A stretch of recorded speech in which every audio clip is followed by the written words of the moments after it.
Vocês já viram ali? O que é que lá diz? Nós andamos atentos à justiça divina, ou andamos distraídos. Se calhar, às vezes, até pensamos que Deus não é justo. Diante do que nos acontece, e às vezes não percebendo nós o porquê desse acontecimento, blasfemamos e dizemos que Deus é mau. Então vamos, ao longo desta palestra, entrosarmos o tema para percebermos que às vezes é preciso mais do que aquilo que vem aos olhos da cara para nós entendermos realmente esta justiça. E começamos logo com uma narrativa. É uma antiquíssima lenda árabe. Esta lenda diz que um rabi, alguém, portanto, ligado à religião hebraica, um rabi que era muito religioso e muito dedicado. E ele vivia extremamente feliz com a sua esposa e os seus 2 filhos que ele admirava extraordinariamente. A esposa, ele também gostava muito dela, e certa vez, por imperativos da sua religião, o rabi empreendeu uma longa viagem. Ausentou-se do lar por vários dias e, infelizmente, no período em que ele esteve ausente, um grave acidente provocou a morte aos 2 filhos tão amados. Imaginemos aquela mãezinha, como ela terá sentido o seu coração dilacerado de dor. No entanto, por ser uma mulher religiosa e forte, sustentada pela sua própria fé e pela confiança em Deus, suportou aquele choque com bravura. Apesar de sozinha, ela bravamente aceitou este revés da vida. Mas ficou-lhe uma grande preocupação. Como dar ao esposo a triste notícia? Sabia-o portador de uma insuficiência cardíaca. Temia que ele não suportasse tamanha comoção em função de uma notícia tão trágica. De repente ela lembrou-se: eu vou orar, vou fazer uma prece. E nessa prece ela rogou a Deus auxílio para resolver a difícil questão de transmitir a notícia. E alguns dias depois, já no final de tarde, o rabi voltou a casa. Abraçou longamente a esposa e perguntou pelos filhos. Ela pediu-lhe para que não se preocupasse, que tomasse o seu banho, e logo depois ela lhe falaria dos moços. Algum tempo depois, estando já ambos sentados à mesa para a frugal refeição dessa hora, a esposa pediu-lhe pormenores da viagem, mas ele perguntou novamente pelos filhos. Ela, numa atitude um tanto embaraçada, respondeu ao marido: vamos deixar agora os nossos filhos. Primeiro quero que você me ajude a resolver um problema que considero muito grave. O marido, já um pouco preocupado, perguntou: o que aconteceu? Notei você abatida. Fale. Vamos resolver juntos com a ajuda de Deus. Sabe, enquanto você esteve ausente, um amigo nosso visitou-me e deixou 2 joias de valor incalculável para que as guardasse. São joias muito preciosas. Jamais vi algo tão belo. E o problema é precisamente esse. Ele vem buscá-las e eu não estou disposta a devolvê-las. Já me afeiçoei tanto a elas. O que é que você diz? Ora, mulher, não estou entendendo o seu comportamento. Você nunca cultivou vaidades? Por que isso agora? É que eu nunca havia visto joias assim. São maravilhosas. Podem até ser, mas não lhe pertencem. Você terá que as devolver. Mas eu não consigo aceitar a ideia de perdê-las. E o Rabi respondeu com firmeza: ninguém perde o que não possui. Retê-las equivaleria a roubo. Vamos devolvê-las. Eu a ajudarei. Iremos juntos, vamos devolvê-las hoje mesmo. Pois bem, meu querido, seja feita a sua vontade. O tesouro será devolvido. Na verdade, essa devolução já foi feita. As joias preciosas eram os nossos filhos. Deus os confiou à nossa guarda. E durante a sua viagem veio buscá-los. Eles se foram. O Rabi compreendeu a mensagem. Abraçou a esposa e juntos derramaram grossas lágrimas, sem revolta nem desespero. Em verdade, os filhos são joias preciosas que o Criador nos confia, a fim de que as ajudemos a burilarem-se. Não percamos então as oportunidades de auxiliá-los no cultivo das mais nobres virtudes. Assim, quando tivermos de devolvê-los a Deus, que eles possam estar ainda mais belos e mais valiosos. Apesar do que nos dói, tudo afinal nas nossas vidas resulta das sábias e justas leis de Deus. Como este caso muito amargo, em que diz o narrador, era como que um quadro muito triste. Por isso olhávamos aquela mulher de novo e a nossa mente rapidamente calculou os meses intermináveis em que ela está detida no leito das dores. Contemplando-lhe o corpo minado pela doença, vendo o cansaço estampado na sua face, vendo que a sua própria memória atrai a cada instante com lapsos, com esquecimentos de muita coisa do passado, mas quando do ontem ainda vemos que está presente, dela sentimos profunda compaixão. Recordamos que foi uma mulher de enorme força, mulher enérgica, valorosa. Criou 5 filhos quais a sós. A profissão do esposo mantinha-o semanas a fio longe do lar. Sempre foi ela quem decidiu, opinou, escolheu. A disciplina, para ela, foi uma nota constante. E passou esse valor para os seus filhos. Disciplina de horários, disciplina na palavra, disciplina na conduta. Foi sempre dinâmica e corajosa. Enfrentou todas as suas maleitas e as maleitas dos seus filhos e as grandes dificuldades financeiras, sempre enfrentou-as de frente. Os anos somaram-se. Os filhos cresceram, casaram e constituíram a própria família. Vieram os netos e a soma de trabalhos não cessou para esta mulher, pois que agora os pequeninos lhe eram deixados à sua guarda, apenas por algumas horas, pois as forças já não eram as mesmas da juventude, quando sadia e viva. E então, quando o inverno dos anos lhe cobriu de neve os cabelos, intensificaram-se-lhe as dores.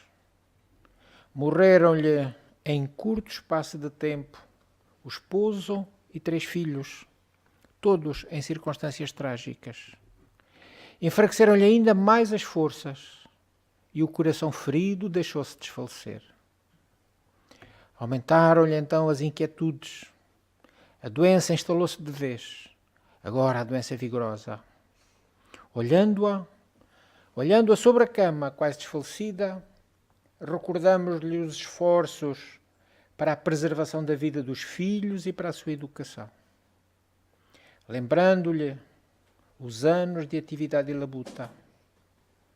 Então perguntamos-nos o porquê de tanto sofrimento.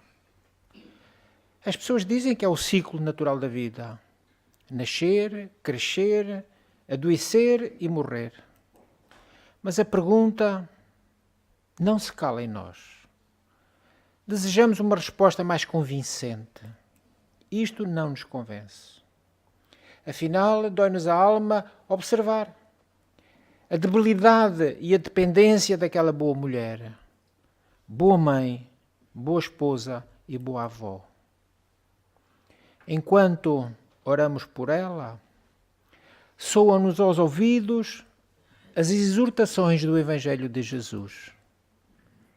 A cada um segundo as suas obras.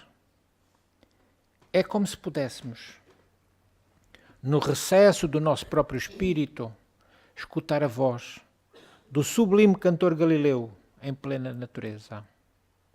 E na singeleza daquela frase encontramos as respostas que nos dão para compreendermos das sublimes leis de Deus.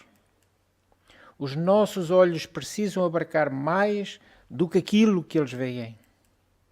Perceber que a nossa vida não é apenas o resultado de uma reencarnação, mas o somatório de muitas existências. Para trás há muito mais do que o hoje. Tornamos agora a olhar para o corpo da enferma e passamos a agradecer à divindade. Agora entendemos porque ela está tão serena na dor. Ela sabe que é a justiça de Deus que a alcança, permitindo-lhe o resgate das faltas cometidas em dias passados, faltas cometidas nas suas vivências anteriores. Por isso ela sorri e ora e espera, aguarda os dias do reencontro com os seus amores que já foram e afirma convicta: quando Deus quiser, hei de partir. Hei de partir e estou-me esforçando para seguir viagem vitoriosa. Então ninguém sofre de forma injusta, ainda que nos pareça. Porque se assim fosse, não poderíamos conceber que Deus nosso Pai fosse infinitamente justo e bom, pois estaria punindo a seu belo prazer uns, concedendo felicidade a outros. Não compreenderíamos essa justiça. Cabe-nos cultivar a resignação ante os problemas que nos atingem e não podem ter o seu curso alterado. Tudo aquilo que seja do nosso percurso kármico não há como ser alterado. Se eventualmente nós próprios não semearmos a quantidade necessária de amor que cubra a multidão do nosso pecado passado. É sempre bom lembrar que cada um de nós sobre a terra se pode tornar instrumento da divindade para aliviar a carga do seu irmão. Podemos socorrer. E quando o fazemos, estaremos aliviando o nosso próprio karma. Estaremos, de um modo diferente do sofrimento, tornando mais leves as nossas necessidades kármicas, as dores que temos que passar ainda. Então, na ótica da maioria das pessoas, é muito difícil aceitar a justiça divina, porque não a compreendemos. E como não a compreendemos, às vezes até nos parece que é uma injustiça. Injustiça que, por exemplo, nós vemos na imagem das grandes diferenças sociais. Muito ricos, muito pobres. Das doenças graves. Muito saudáveis, completamente doentes. Das perseguições raciais ou religiosas. Do resultado da corrupção que graça no mundo. Quando afinal esses são efeitos, são resultado das causas geradas pelas nossas próprias injustiças, que às vezes, por serem aparentemente inofensivas, são praticadas todos os dias pela maioria das pessoas. E nem damos conta, nem nos apercebemos. Todos sabemos da dificuldade que o mundo enfrenta, por exemplo, com o abastecimento de água. Apenas 3% da água no mundo terra é potável. 97% é salgada. E nós pensamos que, como o mundo tem 3/4 partes, é constituído por 3/4 partes da água, que a água é inesgotável. Então sabemos destas coisas. Sabemos, inclusivamente, dos altos custos que são necessários para o tratamento adequado da água, transformando-a saudável para o consumo humano. Mesmo assim, observa-se muitas pessoas deixando de lado a vassoura e limpando terraços e calçadas extensas com a mangueira totalmente aberta. Com certeza, é mais fácil e mais cômodo, mas é injusto. Porque quando ocorrer o racionamento do precioso líquido, todos reclamarão do governo por não ter tomado as devidas medidas ou por não ter realizado mais investimentos nessa área. Igualmente encontramos a nossa própria injustiça nos períodos de racionamento, quando uns gastam em demasia, impedindo que outros tenham o mínimo que é indispensável para os seus lares. É a despreocupação com o semelhante. É a visão estreita do exclusivo bem-estar, mesmo em detrimento do outro.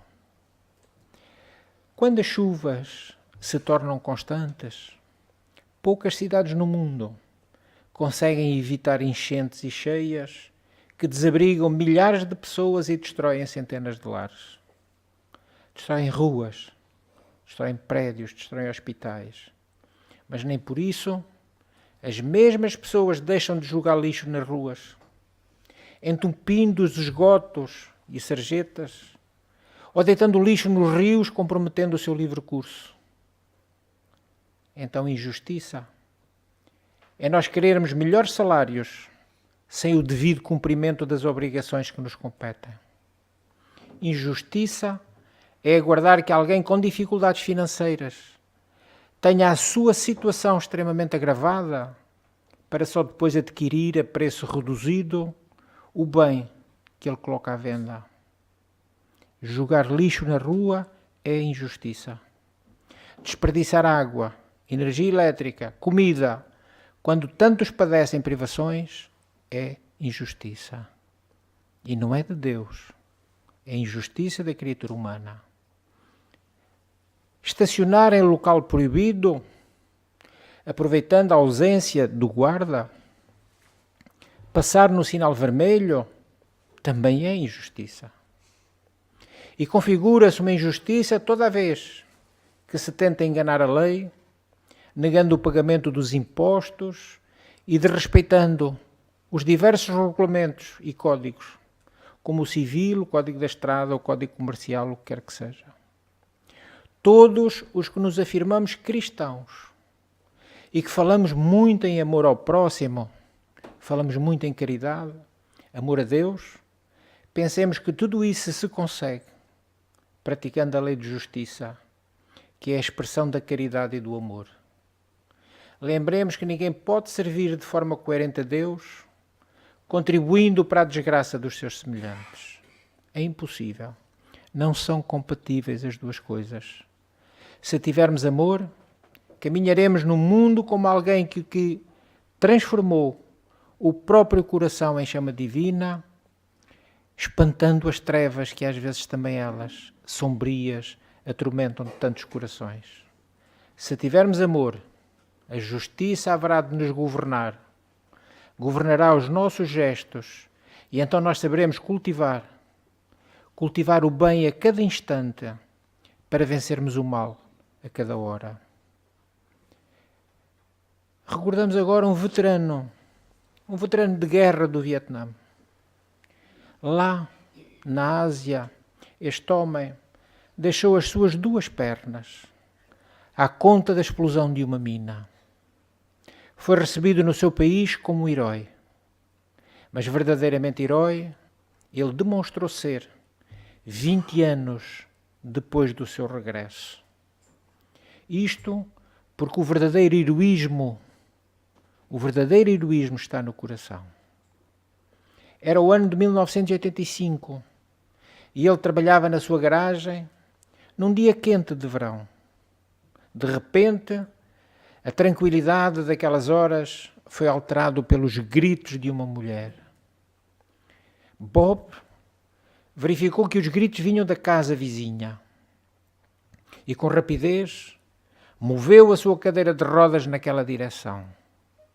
Entretanto, a vegetação era densa, tinha muitos arbustos, não permitia a passagem da cadeira de rodas. E os gritos continuavam cada vez mais fortes. Desesperados, aqueles gritos levaram a que ele não tivesse dúvidas. Atirou-se ao chão e foi-se arrastando entre os arbustos, e quando chegou à casa do lado, percebeu que os gritos vinham da piscina. Era a mãe de uma criança de apenas 3 anos, que assim se expressava quase em histeria. A criança caíra na piscina. Era uma garotinha com deficiência física. Nascera sem os braços. Não tinha como nadar. Bob mergulhou até o fundo da piscina e trouxe a pequena Stephanie de volta. Ela já não tinha pulso. O rosto estava azulado.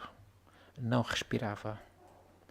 Ele praticamente ordenou à mãe que chamasse os bombeiros, enquanto iniciou manobras de reanimação na criança. Quando a mãe voltou, ainda aflita, informou que os paramédicos iriam demorar um pouco, pois encontravam-se noutro atendimento. Ela chorava sem saber o que fazer. Mas Bob sossegou-a. Não se preocupe. Eu fui os braços dela para sair da piscina. Agora sou os seus pulmões. Não se preocupe. Juntos vamos conseguir. Alguns segundos mais de respiração boca a boca, de massagem cardíaca, e a menininha tossiu, recobrou a consciência e começou a chorar. Mãe e filha abraçaram-se. E a mãe perguntou: como você sabia que tudo ia dar certo? Agora ela, com o coração profundamente agradecido, aguardava a resposta. Minha senhora, quando a mina explodiu, arrancando umas pernas, eu estava sozinho no campo. Não havia ninguém para me ajudar. Apenas uma frágil menina vietnamita. E enquanto eu lutava arrastando-me para chegar ao seu vilarejo, ela ficava junto de mim repetindo, num inglês assim meio torcido: está tudo bem, você vai viver, eu ser suas pernas, juntos nós conseguir. Bem, eu consegui com a ajuda da garotinha. Agora foi a minha oportunidade de retribuir o favor. E fico muito feliz por isso. É uma forma de eu dizer a Deus que agradeço por estar vivo. Então, muitas vezes, é mais fácil atribuir culpa a Deus, porque nós quase sempre também colocamos limites para as nossas atuações no bem. Pensamos muito antes de agir. Se Bob tivesse pensado muito, nem se teria saído da cadeira de rodas. Não se teria jogado na piscina. Não teria feito o que era necessário para reanimar a criança. Então, nestes pensamentos que às vezes nos demoram muito na ação, acontece que o socorro, por vezes, chega tarde. Dizemos que não temos dinheiro para ajudar a quem precisa, que não temos tempo, que não sabemos o que fazer. E a justiça de Deus não falha nunca e está atenta e atuante. Coloca-nos diante das situações para nos dar as oportunidades de resgate das nossas faltas pretéritas. Pensemos um pouco.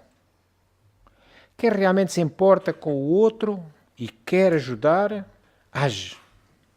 Age com o que tem, como pode e onde possa. Até porque, por vezes, somos a única opção de auxílio a alguém. É para nós um teste. Ver até que ponto estamos dispostos a arriscar-nos ou a fazer alguma coisa por alguém.